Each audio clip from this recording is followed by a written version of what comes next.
Avenger!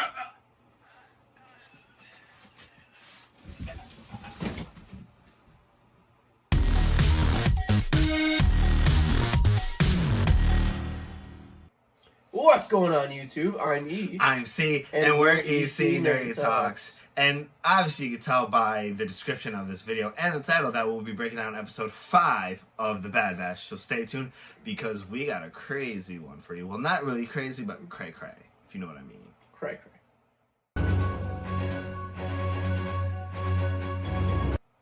So guys, today we'll be breaking down episode 5, and as you can see, Ethan has a little bit of allergies with him, so I'll probably be taking most of it, but we'll try to get him in there if we can, because he's kind of dying right now, but don't worry about it. Sorry, guys.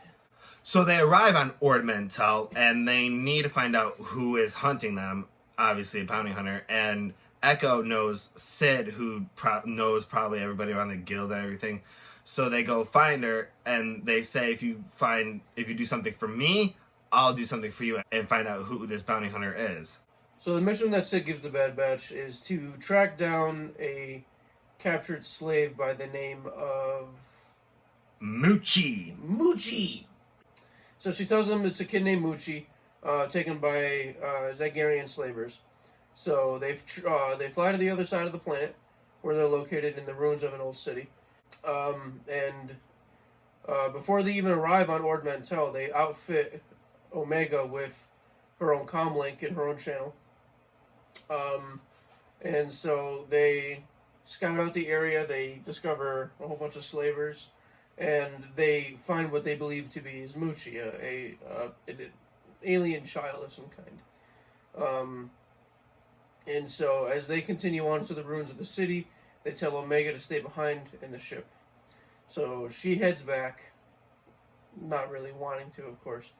And so the Bad Batch, as soon as they walk into the city, they already get attacked by this weird flying Godzilla-looking like creature, and it's pretty much like a uh-oh moment.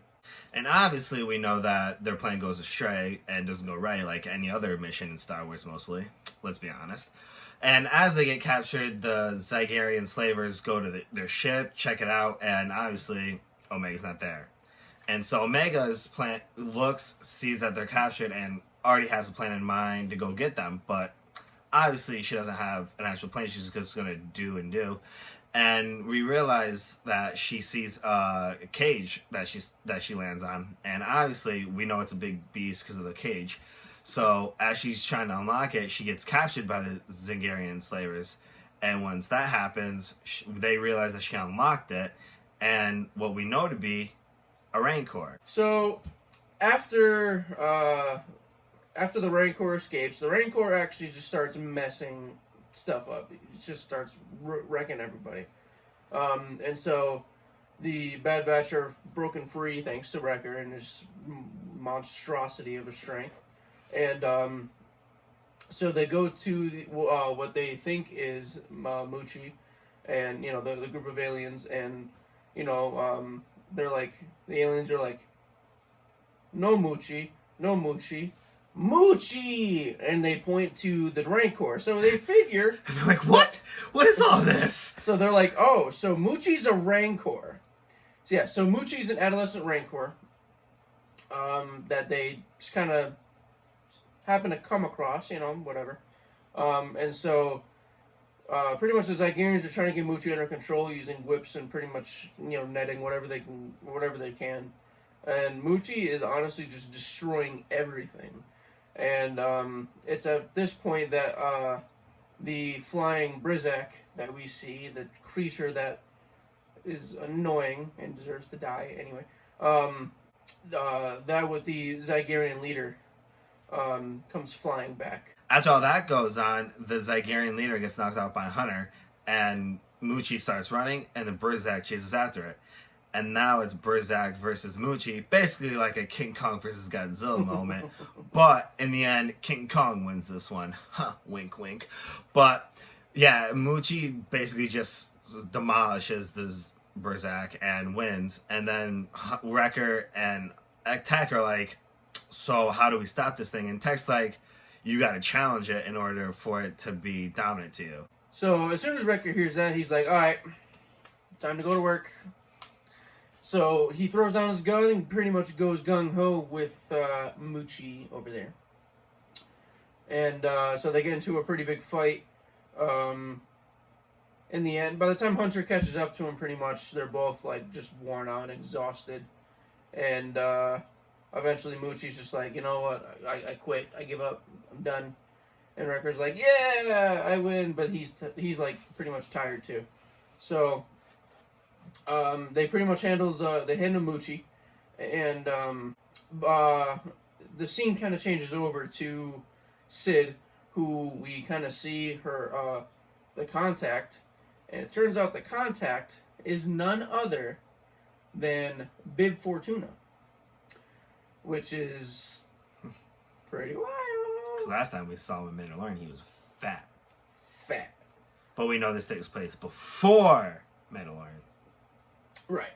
So anyway, on their way back, just before they leave the ruins, Omega finds a Zygerian bow of some kind. It's kind of like a gauntlet bow or something. I don't even know. We don't even know what it is right now, but it looks dope, and I hope she uses it. I'm sure she will. But so she finds that and takes it with her, and she rides Moochie back into the town, and Bib Fortuna is now waiting for them. So basically, at the end of the episode, they get paid, and Sid kind of gives them a look about it, which is kind of scary, which I don't trust Sid one bit, neither does he. No. And what we also forgot to mention, that we've come to the conclusion that Moochie is the Rancor that Luke killed in episode 6. We'll put a picture of Moochie and the Rancor that Luke killed side by side.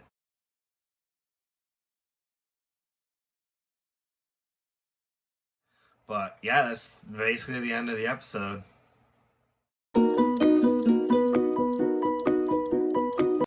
So guys, what'd you think of that? Hopefully we did a little bit better this time, because we're still learning. But yeah, this episode was very interesting. I'm happy that they tied in at least Moochie, the Rancor, with Jabba, because it's kind of a little tie-in. And in Sid's place, we kind of get a little hint of stuff of a prototype of Boba's helmet and Jango's blasters, which we'll put on screen for you.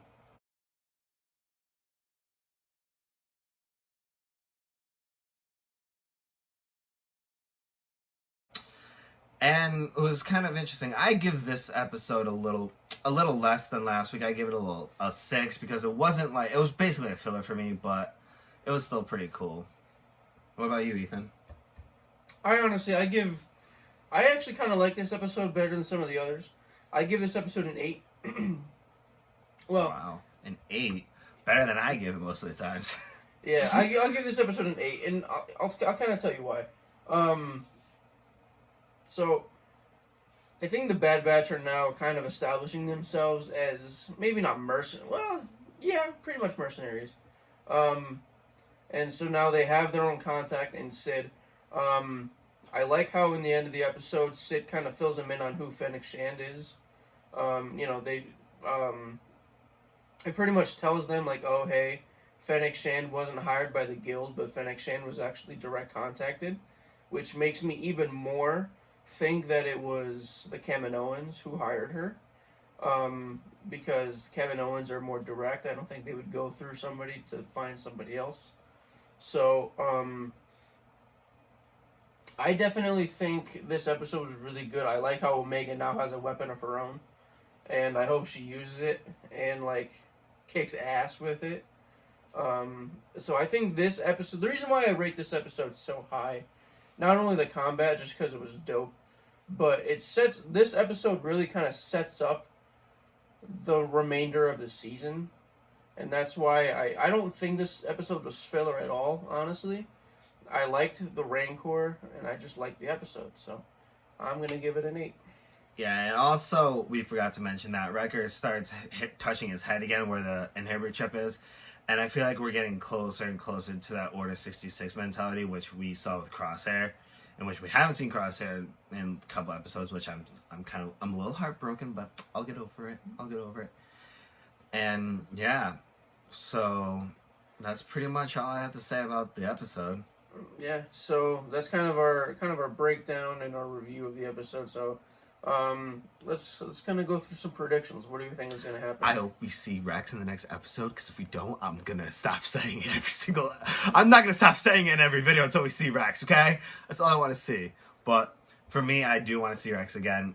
And I also, if we don't see Rex next episode, at least I hope we get a Crosshair episode, because we haven't seen Crosshair, and I want to see that part of the Empire again, because I want to see what Crosshair's been up to ever since we last saw him. Because when we last saw him, he was just sitting in a bunk last time. That was the last time we saw him. So I want to see more of him transitioning. What about you? Yeah, no, I'm honestly all for waiting for Rex. I don't want to say I really want Crosshair first. I think Crosshair takes a little bit more precedent than Rex. I would like to see Rex maybe in like a mid-season, like the mid-season episode, so episode like 8 or 9-ish, around that range. But I really want a Crosshair episode. I hope they give us a Crosshair episode. That's really just what I want. I'm gonna keep saying Crosshair episode until we get one. He's gonna keep saying Crosshair. I'm gonna keep saying Rex until one of us gets it right at first. And whoever's first is gonna rub it in each other's faces. Oh, watch. Big facts. So I got nothing else for more predictions or review. Ethan, do you? No, we just gotta wait for Thursday night for us, Friday morning, whatever you want to call it. Yeah. We just gotta wait for next week. So if we got nothing else to say, Ethan, take us out. Okay, my friends. Crack a smile every day. Make people smile. Always look at the bright side. And as always, you must follow the path of nerds. See you in the next video, everybody.